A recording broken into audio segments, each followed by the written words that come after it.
It was the day he finally had everything he had ever dreamed of.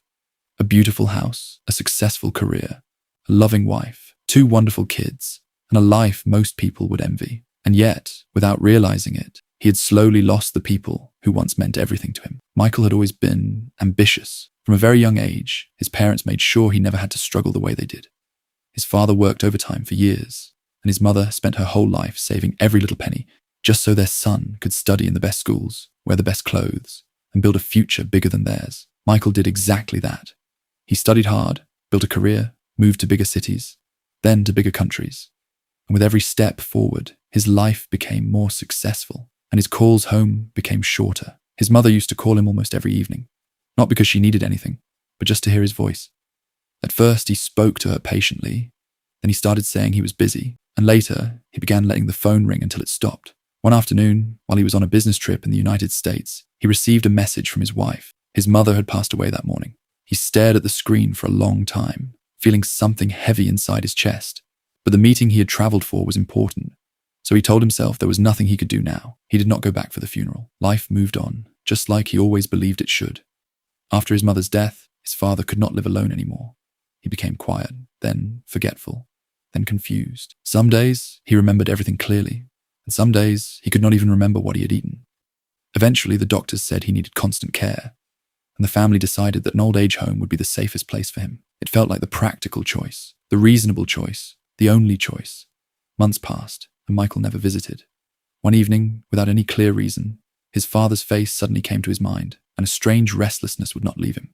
The next morning, he drove to the old age home, telling himself he should have come earlier. At the reception desk, he said, "I'm here to see my father, John Miller." The woman at the desk looked at him for a moment, then lowered her eyes and spoke softly. "I'm sorry, you're too late. He passed away last month." Michael felt the words hit him harder than he expected. The woman continued, almost as if she had been waiting for this moment. He had dementia. He forgot many things, sometimes even his own name. But there was one thing he never forgot.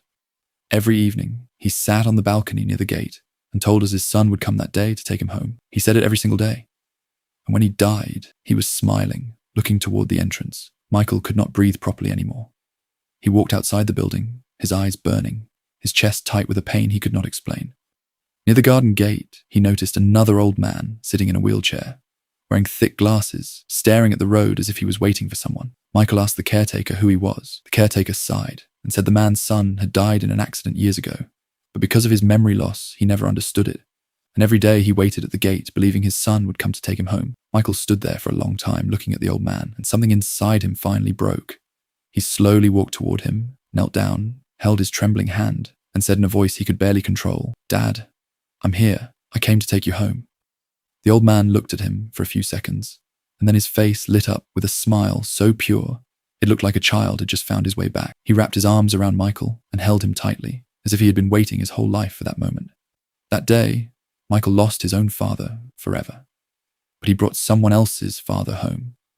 And for the first time in his life, he understood what duty really meant. In the Bhagavad Gita, Lord Krishna teaches that we have the right to chase success, but never at the cost of forgetting our responsibilities.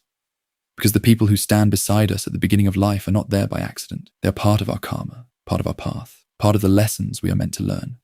Sometimes life gives us everything we ask for, only to show us what we should never have left behind. So if someone is still waiting for you today, don't make them wait too long, because not everyone gets the chance to come back and say, "Dad, I'm here, let's go home."